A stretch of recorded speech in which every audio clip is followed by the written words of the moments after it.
السلام عليكم ورحمة الله وبركاته. ازيكم عاملين ايه؟ تعالوا بقى بينا يلا نعمل الجبنة القريش. هنحولها لجبنة كريمي. تعالوا بقى اقول لكم المقادير بتاعتنا هتبقى ايه وازاي هنحولها لجبنة كيري.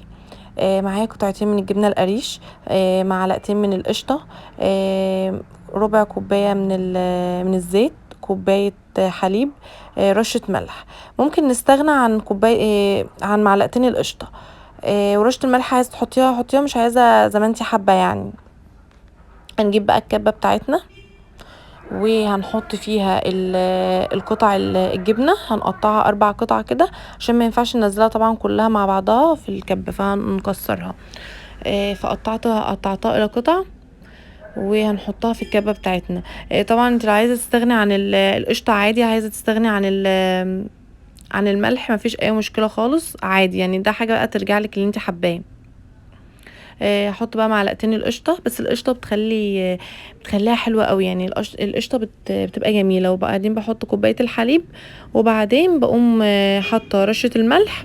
عايزه برضو استغنى عن رشه الملح عادي. واقوم ضرباهم في الكبه، بسيبهم يضربوا شويه في الكبه لحد ما احس ان خلاص قوامهم بيبدا معايا يبقى كريمي. بقوم حاطه عليهم ربع كوبايه الزيت.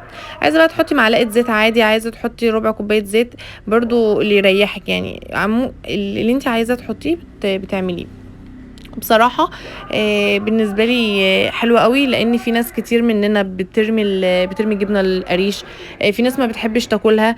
فاحنا احسن ندخلها في اي حاجة تانية. فهي ديت الفكرة ديت حلوة قوي ليها. خلاص شفتي قوامها بقى كريمي خالص.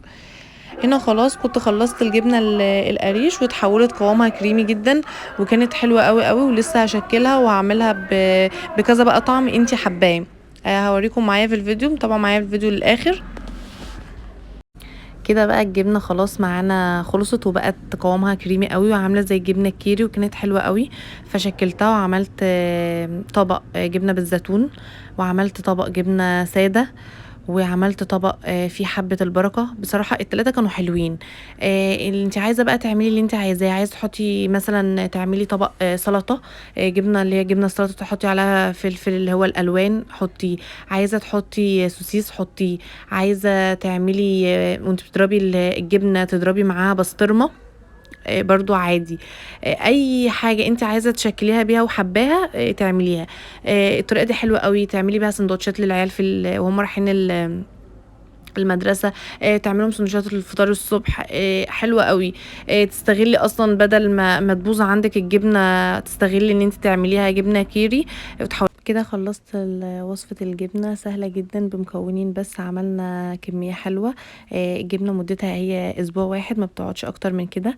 ما تنسوش تعملوا اشتراك للقناة واعملوا سبسكرايب واعملوا لي مشاركات كتير على الصفحة، وشجعوني وبحبكم جدا، واستنوا ان شاء الله فيديو جديد.